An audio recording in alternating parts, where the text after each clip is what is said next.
begins to the end. Now, President Uhuru Kenyatta's Madaraka Day sentiments construed as against the judiciary has only helped to worsen the already strained working relation between the executive and the judiciary. Now, the attack came less than 12 days after the swearing in of Chief Justice Martha Koome. The continued bad blood between the two arms of government will further affect the working relationship between the President and the new Chief Justice as the judiciary fights to assert its independence. And as Chris Thairu now reports, the judiciary has already cautioned the executive against interfering with its independence and that they will be making determinations in court as per the Constitution and without any favour. The deep-rooted rivalry between President Uhuru Kenyatta and the judiciary can be traced back 4 years ago, following the landmark ruling nullifying the 2017 general election. That the presidential election held on 8 August 2017 was not conducted in accordance with the Constitution and the applicable law, rendering the declared results invalid, null, and void. Na tukishamaliza tutarevisit hii mambo yenu. Ndipo tunauliza kila saa, kila pahali tukienda. Jaji amesema tunafanya kazi hii, unakuja una block, unaweka injunction. Kwani unafikiria wewe umechaguliwa na nani? And the revisiting term quickly translated to the executive ignoring and disregarding court orders, much to the frustration of the judiciary. The latest being the ruling by the High Court that the position of the Chief Administrative Secretary, CAS, which was introduced by President Uhuru Kenyatta, was unconstitutional. And from the tone of the President, the status quo remain.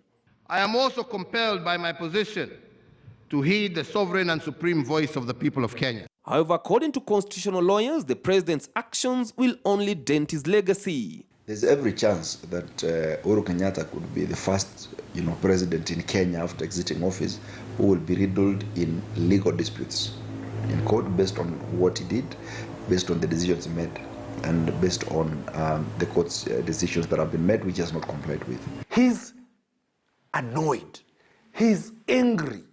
The president needs to take leave, relax, come to terms. He cannot win because the judiciary is with the citizens and citizens are with the judiciary. Despite having a new Chief Justice in office and who was sworn in only less than 2 weeks ago, it seems the president still has deep-rooted issues with the institution of the judiciary. It should be on record that this is the second Chief Justice that the president has problems with, major problems.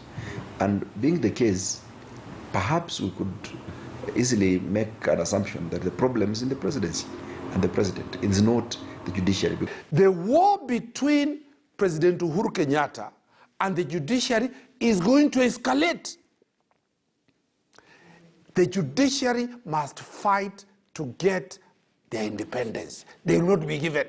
During the tenure of former Chief Justice Dr. Willie Mutunga, the Jubilee regime seemed to have a field day with the justice system, with most of the times judges ruling in favor of the regime, including the 2013 presidential petition, where the bench upheld Uhuru's presidential win.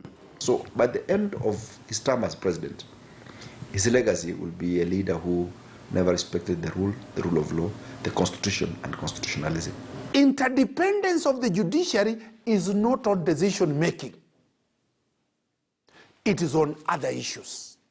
How do we get vehicles? How do we get courts being constructed? How do we get enough funds? That is where the interdependence is. With both the president and ODM party leader Raila Odinga having appealed the ruling on the Building Bridges initiative, the stage is already set for an epic duel, which will be a litmus test for the Martha Koome-led judiciary and another round of supremacy battles. The question on the lips of Kenyans is, who will blink first?